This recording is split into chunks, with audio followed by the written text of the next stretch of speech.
Hello students, तो आज हम लोग magnitude and direction of resultant vector देखेंगे। आप जान चुके हैं कि जब दो वेक्टर्स को ऐड किया जाता है तो एक रिजल्टेंट वेक्टर मिलता है। आप ट्रायंगल लॉ ऑफ एडिशन देखे थे, उसमें आपको पता है कि जब दो वेक्टर को ट्रायंगल लॉ ऑफ एडिशन के मदद से हम लोग दो वेक्टर्स को जोड़ पाते हैं, और इसमें पहले वेक्टर के हेड पर सेकेंड वेक्टर के टेल को रखा जाता है। रिजल्टेंट का हेड दूसरे वेक्टर के हेड से मिलता है और पहले वेक्टर के टेल से मिलता है। तो दो वेक्टर का रिजल्टेंट का मैग्नीट्यूड एंड डायरेक्शन क्या होगा? यदि दो वेक्टर्स दिए हुए हैं, उनका मैग्नीट्यूड एंड डायरेक्शन दिया हुआ है, साथ ही साथ उनके बीच का एंगल दिया हुआ है। साथ ही साथ आज हम लोग ये देखेंगे कि अगर दो से अधिक वेक्टर्स इन्वॉल्व हैं तो उसका रिजल्टेंट कैसे निकालेंगे। उसके बाद कुछ छोटे छोटे प्रॉब्लम करेंगे। तो अंत तक आप हमारे साथ बने रहिए। आज का जो लेक्चर है काफ़ी इंपॉर्टेंट होने वाला है और ये हर जगह आपको काम देगा। तो मेरा टॉपिक है magnitude and direction of resultant vector. हम लोग जानना चाहते हैं कि आखिर जो रिजल्टेंट वेक्टर का मैग्नीट्यूड और डायरेक्शन है वो कैसे निकाला जाएगा। Magnitude and direction of resultant vector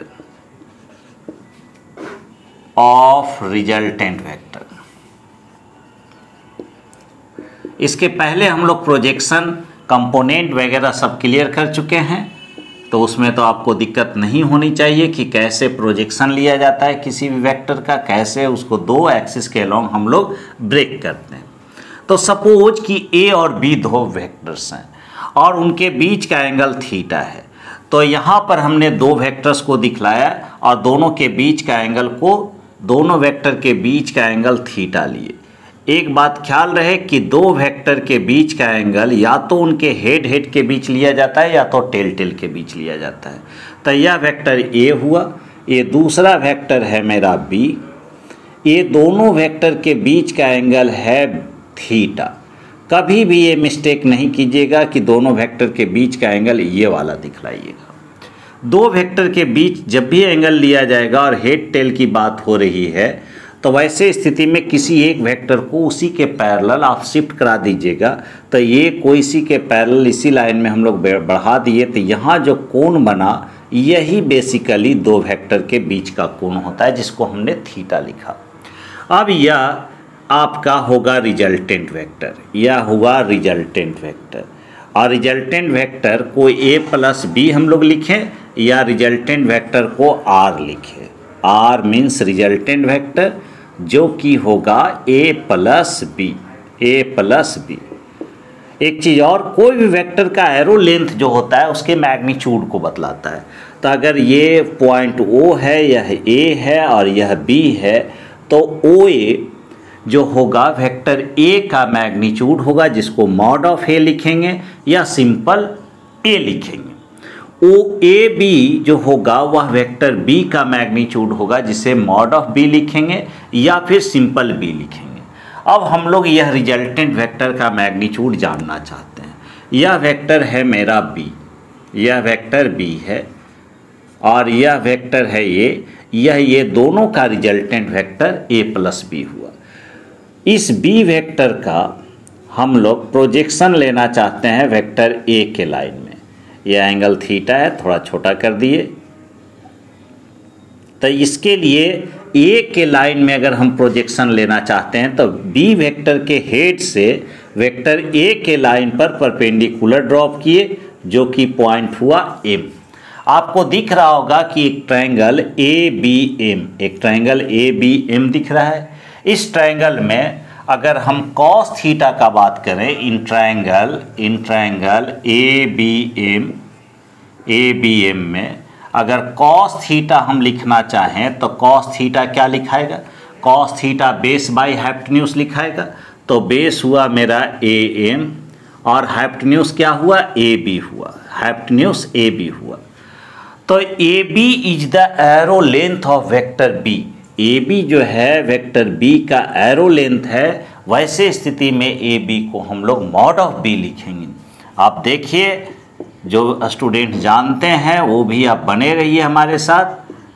आगे और भी बात सीखना है आपको। ए बी कॉस थीटा, यहाँ से और A M is equal to हम लोग कितना लिख सकते हैं, A B the arrow length of vector B, it can be written as mod of B या सिंपल बी, तो ये कॉस थीटा। यहाँ से ए एम निकाले मॉड ऑफ बी को सिंपली बी कॉस थीटा लिखे। इसी ट्रायंगल में ए बी एम में अगर हम लोग साइन थीटा लिखते, now sine theta is equal to perpendicular by hypotenuse होता, तो परपेंडिकुलर यहाँ क्या है, इस एंगल के लिए बी एम है, तो ये बी एम लिखा, और बाई हाइपोटेन्यूज क्या होगा, ए बी होगा। यहाँ से अगर बी एम लिखेंगे तो ए बी के लिए मॉड ऑफ बी, जिसको सिंपल बी लिख रहे हैं, तो ए बी साइन थीटा मतलब सिंपल बी साइन थीटा। अब हम लोग ए एम निकाल चुके हैं, बी एम निकाल चुके हैं, हमको रिजल्टेंट वेक्टर, यह जो रिजल्टेंट वेक्टर है वो भी, उसका मैग्नीट्यूड निकालना है। आप जान चुके हैं, पता है आपको कि कोई भी वेक्टर का मैग्नीट्यूड मतलब उस वेक्टर का ज्योमेट्रिकल रिप्रेजेंटेशन जो आप किए हैं एरो से, उस एरो का लेंथ बतलाएगा। तो अगर रिजल्टेंट वेक्टर का मॉडुलस निकालना चाहते हो, मैग्नीट्यूड निकालना चाहते हो, मतलब mod of R is equal to क्या होगा, ओ बी होगा, ओ से बी का लेंथ। अब ओ बी जो है बेसिकली इन ट्रायंगल ओ बी एम में जो एक राइट एंगल ट्रायंगल है, इसका यह हाइपोटेन्यूज है, तो ओ बी को हम लोग लिख सकते हैं अंडर रूट क्या लिख सकते हैं, ओ एम का स्क्वायर प्लस बी एम का स्क्वायर, ओ एम का स्क्वायर प्लस बी एम का स्क्वायर लिख सकते हैं आप। अब देखो तो मॉड ऑफ आर आप लिख रहे हो, रिजल्टेंट वेक्टर का magnitude, mod of R is equal to क्या लिखा गया, ओ एम को आप क्या लिखोगे, ओ एम को लिखोगे O A plus A M, O A plus A M का होल स्क्वायर, और प्लस क्या लिखोगे, बी एम का स्क्वायर लिखोगे। यहाँ से मॉड ऑफ आर हमको लिखना है या ओ ए का मतलब क्या हुआ, O A the arrow length of vector A, और किसी भी वेक्टर के एरो लेंथ को हम लोग सिंपल उस वेक्टर का ऐसा ए लिख दिया, ओ ए वेक्टर ए का मैग्नीट्यूड है तो ए लिखे। ए एम हम लोग निकाल चुके हैं, A M is equal to B cos theta, तो A plus B cos theta का होल स्क्वायर, और बी एम क्या है मेरा, तो बी एम देख लो, बी एम निकाले हो बी साइन थीटा, तो यहाँ पर बी साइन थीटा का होल स्क्वायर होगा ना। अब इसको ए प्लस बी के होल स्क्वायर पर हम लोग ब्रेक करेंगे, तो ए प्लस बी के होल स्क्वायर पे आप इसका स्क्रीनशॉट लीजिए, उसके बाद फिर हम लोग इसको सोल्व करते हैं, आगे कर दिए। अब mod of R is equal to क्या लिखेंगे, मॉड ऑफ आर लिखना है हम लोगों को, रिजल्टेंट वेक्टर का मैग्नीट्यूड क्या लिखा जाएगा, under root A square plus B square cos square theta, A plus B के होल स्क्वायर पर जो तोड़ना है, B square cos square theta plus 2ab cos theta, 2ab cos theta plus इसका B square sine square theta, B square sine square theta, ये पूरा root के अंदर। अब देखिए मॉड ऑफ आर हम लोग क्या लिखेंगे, रिजल्टेंट वेक्टर का मैग्नीट्यूड को, यह ए स्क्वायर जिसको लिखा, ये दोनों में हम लोग बी स्क्वायर कॉमन ले लेते हैं, तो A square plus B square cos square theta plus sine square theta, और ये दोनों में बी स्क्वायर कॉमन लिए, बच गया यह, तो इसको लिख दिए plus 2ab cos theta, 2ab cos theta हुआ। और रिजल्टेंट वेक्टर का magnitude mod of R is equal to क्या लिखा जाएगा, A square cos square theta plus sine square theta 1 होता है, तो इसके जगह पर बी स्क्वायर इंटू 1, मतलब B square into 1 B square हुआ प्लस 2ab कॉस थीटा हुआ।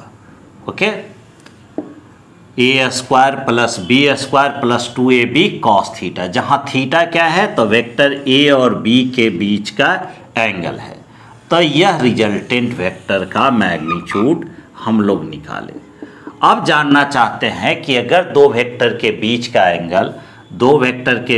एंगल अगर 0 डिग्री हो मतलब दोनों वेक्टर एक ही डायरेक्शन में हो, तब उसका रिजल्टेंट क्या होगा। या दो वेक्टर के बीच का कोण 180 डिग्री हो मतलब दोनों वेक्टर एक दूसरे के अपोजिट हों, तब रिजल्टेंट क्या होगा। जब रिजल्टेंट का मैग्नीट्यूड क्या होगा, दोनों वेक्टर के बीच का एंगल अगर 90 डिग्री हो मतलब दोनों वेक्टर एक दूसरे के परपेंडिकुलर हों, तो फिर उसका रिजल्टेंट क्या होगा। तो यहाँ पर उसके पहले ये तो मैग्नीट्यूड आपने निकाला। अब रिजल्टेंट वेक्टर का डायरेक्शन, तो यही रिजल्टेंट वेक्टर है ए बी, जो कि वेक्टर ए से कुछ ना कुछ कोण बना रहा होगा। तो सपोज कि यह कितना एंगल बना रहा है, अल्फा। कौन एंगल बना रहा है, वेक्टर रिजल्टेंट वेक्टर, किससे, पहले वेक्टर से। तो अगर रिजल्टेंट वेक्टर का एंगल पहले वेक्टर से हम लोग बतला दें कि कितना एंगल बना रहा है, तो वह एंगल क्या बतलाएगा, रिजल्टेंट वेक्टर का डायरेक्शन बतलाएगा। मतलब रिजल्टेंट वेक्टर का मैग्नीट्यूड हमने निकाल दिया। अब रिजल्टेंट वेक्टर का डायरेक्शन बतलाना है, तो यह रिजल्टेंट वेक्टर हुआ यह ओ बी जो एरो है वह रिजल्टेंट वेक्टर को बतला रहा है। अब इसका डायरेक्शन हम कई तरीक़ा से बतला सकते हैं कि पहला वेक्टर ए से कितना एंगल बना रहा है, ऑरिजेंटल से कितना बना रहा है, वर्टिकल से कितना बना रहा है, ड्यू नॉर्थ है कि ड्यू ईस्ट है, नॉर्थ साउथ में। तो यहाँ पर हम लोग सिर्फ अभी एंगल बतला सकते हैं। तो इन ट्रायंगल ऐसे फोर डायरेक्शन के लिए अगर बात करें, किसका डायरेक्शन का, रिजल्टेंट वेक्टर का, फोर डायरेक्शन, तो किस में, इन triangle O B M triangle में। अगर इसमें हम लोग tan अल्फ़ा लिखेंगे तो tan अल्फ़ा इक्वल टू क्या होगा, B M by O M. यहाँ से tan अल्फ़ा हम लोग क्या लिखेंगे, बी एम का मतलब हो गया, निकाले थे बी साइन थीटा, ये निकाले थे बी एम। अब देखिए कॉपी में अगर नोट किए होंगे तो बी साइन थीटा, और ओ एम का मतलब ओ एम होगा ओ A plus M. O M जो होगा क्या होगा, ओ ए प्लस एम होगा। तो O A is the arrow length of vector A, तो इसको लिखे ए, और एम अभी हम लोग निकाले थे बी कॉस थीटा, तो A plus B cos theta. ये आया डायरेक्शन tan अल्फ़ा। यहाँ से हम लोगों को tan अल्फ़ा नहीं निकालना है, ये एंगल बतलाना है। तो इसलिए डायरेक्शन जो हुआ अल्फ़ा एंगल है रिजल्टेंट वेक्टर, पहले वेक्टर के साथ कितना एंगल बना रहा है उसका हम लोग चर्चा कर रहे हैं। तो यहाँ से अल्फ़ा इक्वल टू क्या लिखेंगे, tan inverse B sine theta, और इधर लिखते हैं, कट जाएगा। तो इसलिए अल्फ़ा इक्वल टू क्या लिखा जाएगा, tan inverse B sine theta by A plus B cos theta. ये आपने रिजल्टेंट वेक्टर के डायरेक्शन को बतलाया। तो अब आप सीख चुके हैं कि अगर दो वेक्टर्स हैं ए और बी और उनके बीच का एंगल थीटा है, तो resultant vector A square plus B square plus 2ab cos theta होगा। यहाँ तक में आपको कोई आपत्ति नहीं होना चाहिए। डायरेक्शन, रिजल्टेंट वेक्टर का direction alpha equal to tan inverse B sine theta by A plus B cos theta हुआ। तो आप इसका स्क्रीनशॉट लीजिए, आगे हम लोग देखते हैं। अब कुछ स्पेशल केसेस। अभी आपने क्या देखा, यह वेक्टर ए और यह वेक्टर बी, तो ये तैयार हुआ रिजल्टेंट वेक्टर आर, और ये दोनों के बीच का एंगल था थीटा। अगर हम कहें कि दो वेक्टर के बीच का एंगल 0 डिग्री हो, इट मीन्स कि दोनों वेक्टर एक ही डायरेक्शन में है।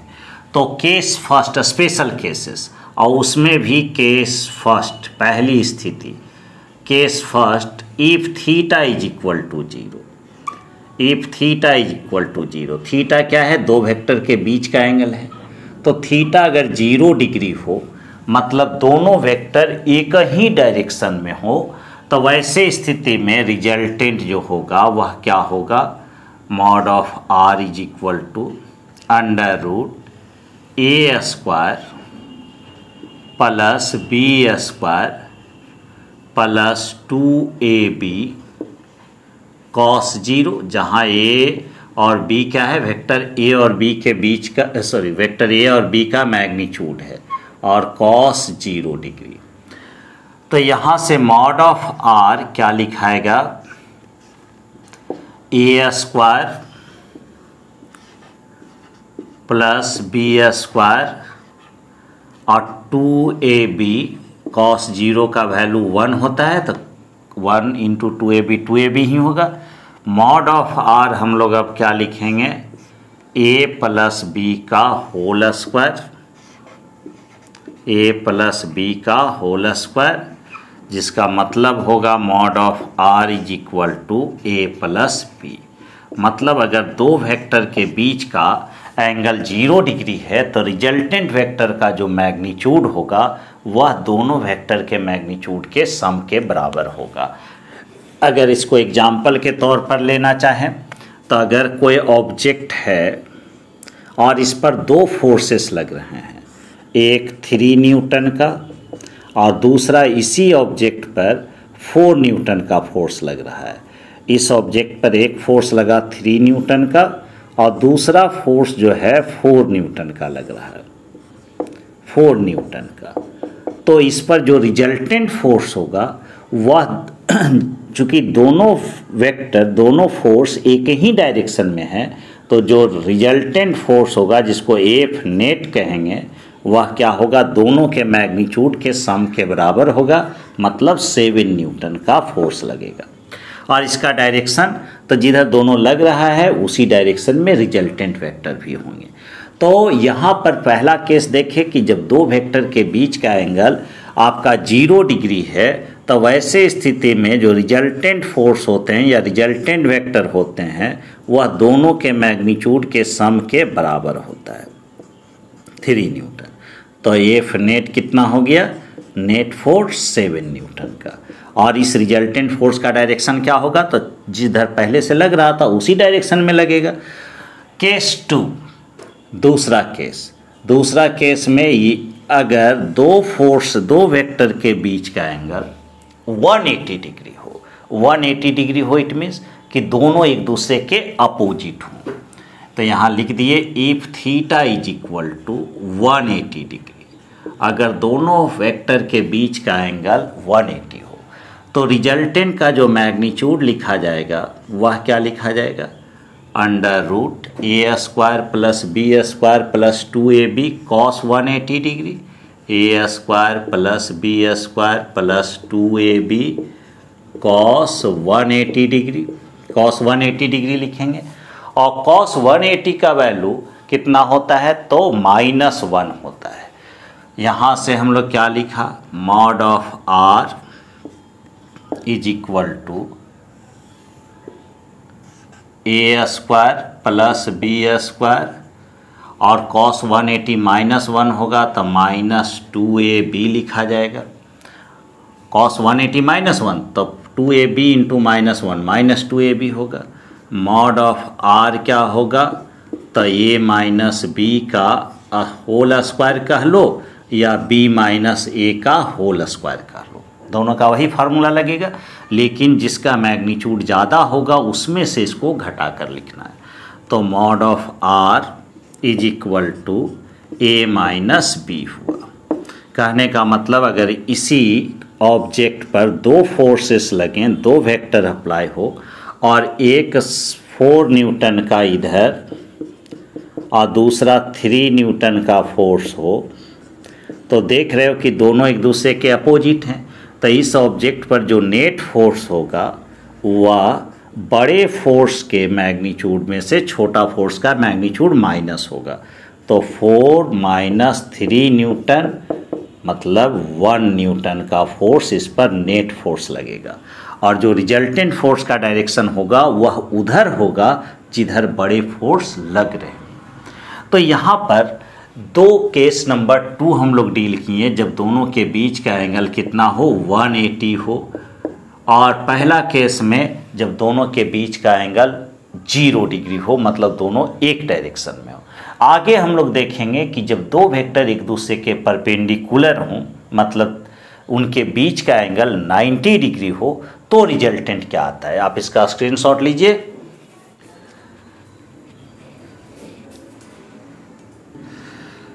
Case 3, if theta is equal to 90 degree, theta 90 degree मतलब दो वेक्टर के बीच का एंगल 90 डिग्री हो, दोनों एक दूसरे के परपेंडिकुलर हो। तो ऐसे स्थिति में रिजल्टेंट वेक्टर का अगर मैग्नीट्यूड लिखेंगे तो यह क्या होगा, under root A square plus B square plus 2ab cos theta, 2ab cos theta. Theta कितना है तो 90 डिग्री है।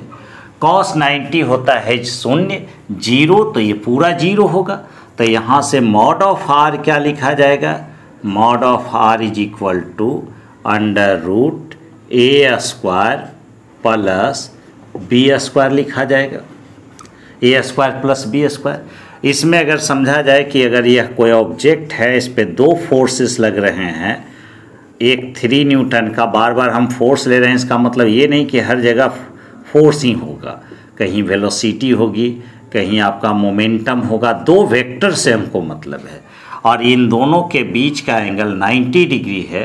तो जो रिजल्टेंट वेक्टर होगा, जो भी होगा, वह रिजल्टेंट वेक्टर का मैग्नीट्यूड होगा अंडर रूट 3 स्क्वायर, रिजल्टेंट ए और बी का, ये ए का मैग्नीट्यूड का स्क्वायर मतलब 9 प्लस बी के मैग्नीट्यूड का स्क्वायर 16 और 9 25 स्क्वायर रूट 25 का 5 न्यूटन।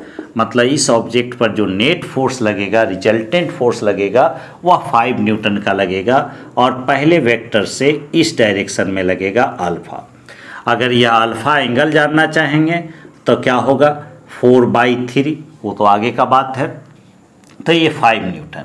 अब हम आपको बतलाना चाहते हैं कि दो वेक्टर हो और उनका रिजल्टेंट अगर आप निकालना है तो उसका रिजल्टेंट का जो मैक्सिमम वैल्यू होगा वो दोनों के मैग्नीट्यूड के सम के बराबर होगा, और मिनिमम जो होगा वह बड़े वेक्टर के मैग्नीट्यूड माइनस छोटे वेक्टर के मैग्नीट्यूड के बराबर होगा। मतलब अगर दो वेक्टर्स हैं ए एंड बी और उनका रिजल्टेंट है आर, यहाँ लिख देते हैं नोट पॉइंट में, if R is magnitude of result, if R, simple R लिखें, इसके ऊपर नहीं दिए हैं एरो, या ऐसे लिखो, if A plus B is equal to vector R, दो वेक्टर का रिजल्टेंट है आर, ए और बी का, देन ये मॉड ऑफ आर जो होगा रिजल्टेंट वेक्टर का मैग्नीट्यूड, वह बड़ा होगा या बराबर होगा ए माइनस बी से, या बी माइनस ए, बड़ा में से छोटा को माइनस करना है। तो यहाँ हम लोग मान कर चल रहे हैं कि ए जो है वेक्टर ए का मैग्नीट्यूड ज़्यादा है, और ए प्लस बी के अलजेब्रिक सम का। इसका मतलब हुआ कि अगर 3 न्यूटन या 3 न्यूटन और 4 न्यूटन का दो फोर्स किसी ऑब्जेक्ट पर लग रहा है तो ज़्यादा से ज़्यादा उस ऑब्जेक्ट पर कितना फोर्स लगेगा, 7 न्यूटन का, 3 + 4 7 न्यूटन का, और कम से कम कितना लगेगा तो 4 - 3 1 न्यूटन का। ज़्यादा कब लगेगा, मैक्सिमम कब लगेगा, जब दोनों फोर्स एक डायरेक्शन में हो जाए। मिनिमम फोर्स कब लगेगा, जब दोनों एक दूसरे के अपोजिट हो जाए। मतलब कि अगर A is equal to 3 newton का कोई फोर्स है मैग्नीट्यूड का, और B 4 न्यूटन का कोई फोर्स है, और किसी ऑब्जेक्ट पर लग रहा है, तो उसका रिजल्टेंट जो होगा वह 4 - 3 1 के बराबर या 1 से बड़ा होगा, और या फिर दोनों के सम 7 से छोटा या उसके बराबर होगा। मतलब दो फोर्सेस का 3 न्यूटन और 4 न्यूटन का रिजल्टेंट 1 से कम नहीं हो सकता है और 7 से अधिक नहीं हो सकता है। इसका मतलब 1 से लेकर 7 तक कुछ भी हो सकता है। अगर हम कहें कि 3 न्यूटन और 4 न्यूटन का दो फोर्स किसी ऑब्जेक्ट पर लग रहा है तो क्या इन दोनों फोर्स का रिजल्टेंट 5 न्यूटन संभव है? तो मेरा आंसर होगा यस। क्योंकि 5 न्यूटन जो है 1 और 7 के बीच का है। मतलब 1 से लेकर 7 तक कुछ भी हो सकता है।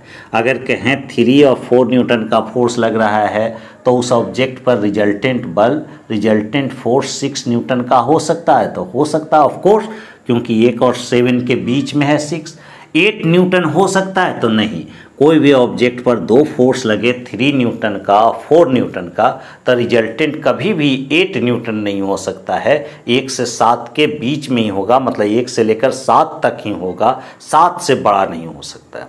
अगर उसी प्रकार से 10 न्यूटन और 5 न्यूटन का है तो रिजल्टेंट का मैक्सिमम वैल्यू होगा जो वह 10 + 5 15 न्यूटन, मिनिमम जो होगा 10 - 5 5 न्यूटन। मतलब 5 न्यूटन से लेकर 15 न्यूटन तक कोई भी रिजल्टेंट हो सकता है। ओके, तो ये काफ़ी तगड़ा कंसेप्ट है। तो कहेगा कि दो फोर्सेस है एग्जाम्पल के तौर पर 10 न्यूटन एंड 6 न्यूटन, तो इनमें से कौन रिजल्टेंट नहीं हो सकता है इन दोनों फोर्स का?